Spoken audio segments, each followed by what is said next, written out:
स्वागत आहे सर्वांचं रेसिपी हाऊसमध्ये. आज आपण बनवणार आहोत रेस्टॉरंट स्टाईल व्हेज पुलाव. खूप छान लागतो हा पुलाव आणि खूप पटकन तयार होतो. तर मग आपण सुरू करूया आपल्या रेसिपीला. मी बासमती तांदूळ घेतले तिथं. ह्या 2 सपाट वाट्या तांदूळ घेते. आता हे तांदूळ आहेत 2 ते 3 पाण्याने स्वच्छ धुवून काढायचे, कारण तांदळाला पावडर लावलेली असती, त्यामुळे आपल्याला तांदूळ स्वच्छ धुवून घ्यायचे. 2 ते 3 पाण्याने मी आता हे तांदूळ स्वच्छ धुवून घेते. आता धुवून झाल्यानंतर या तांदळामध्ये पाणी टाकायचे आणि 30 ते 35 मिनिटं हे तांदूळ असेच भिजू द्यायचे पाण्यात. तोपर्यंत आपण बाकीची तयारी करूया. आता इथं मी कढई घेतली, गॅस चालू करते आणि यात आता 1 पळी तेल आणि 2 चमचे साजूक तूप टाकते.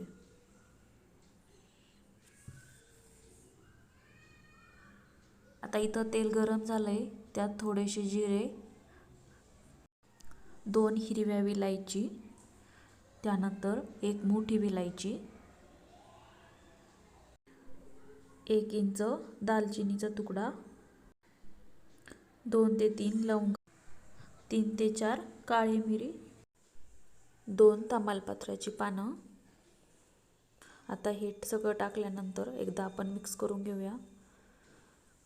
हे 1 मिनिट मसाले भाजले की त्यामध्ये आता आपण कांदा टाकूया. इथे मी 2 कांदे स्लाइस करून घेतले.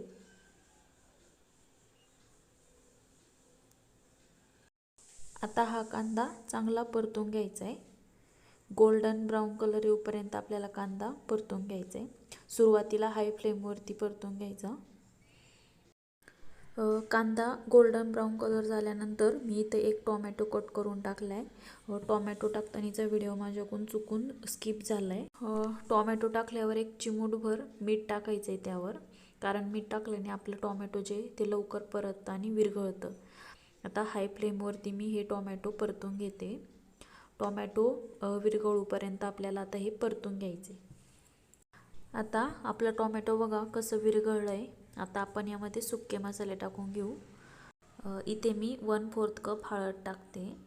त्यानंतर 1 चमचा हे कलरचा तिखट आहे ते 1 चमचा टाकते आणि दुसरं जे आहे हे लाल तिखट आहे, हे जास्त तिखट आहे ते 1 चमचा टाकते. त्यानंतर आता हे मिक्स करून घेऊया. त्यानंतर आता मी इथे अर्धा चमचा धनिया पावडर टाकते. आता हे मिक्स करून घेते आणि इथं मला जरा मसाले आपले कोरडे वाटतात. आता त्यासाठी मी इथं थोडंसं गरम पाणी करून घेतलं आहे. आपण ते याच्यात टाकून घेऊ, म्हणजे आपले मसाले जळणार नाहीत. आता थोडंसं पाणी टाकते, एकदा मिक्स करून बघते, अजून थोडं टाकते. आता इथं हे मसाले 1 मिनिट झाला आहे, आपण असेच परतून घेतले. बघा कसं तेल सुटलं आहे. आता हे आपलं परतून झालेलं आहे.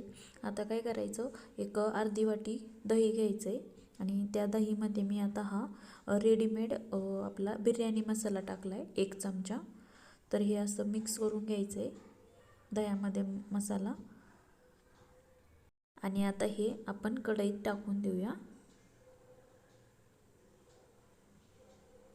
आता हे आपण टाकल्यानंतर याला चांगलं मिक्स करून घेऊया.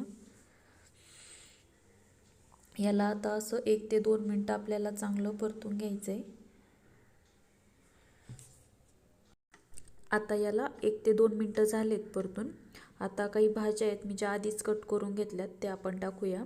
इथे मी 2 बटाटे घेतले कट करून, त्यानंतर 1 गाजर,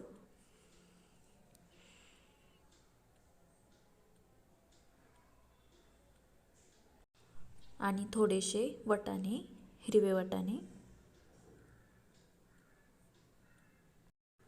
आता हे सर्व मिक्स करून घेते आणि इथं भरपूर सारी अशी कोथिंबीर टाकते.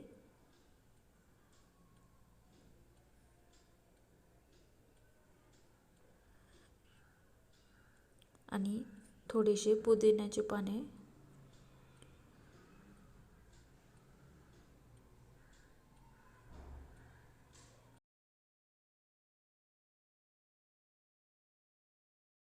चवीनुसार मीठ टाकून घ्यायचं.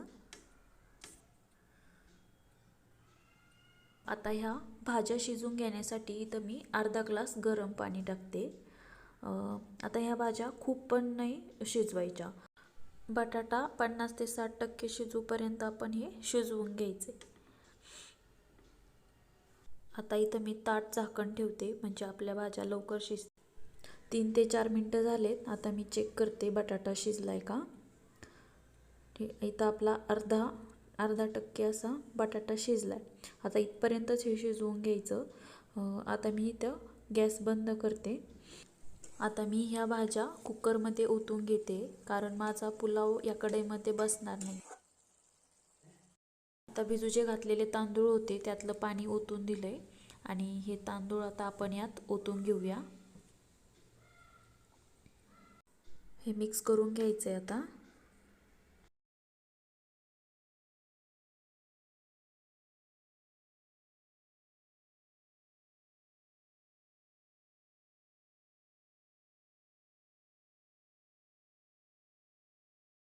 आता इथं आपल्याला पाणी टाकायचे.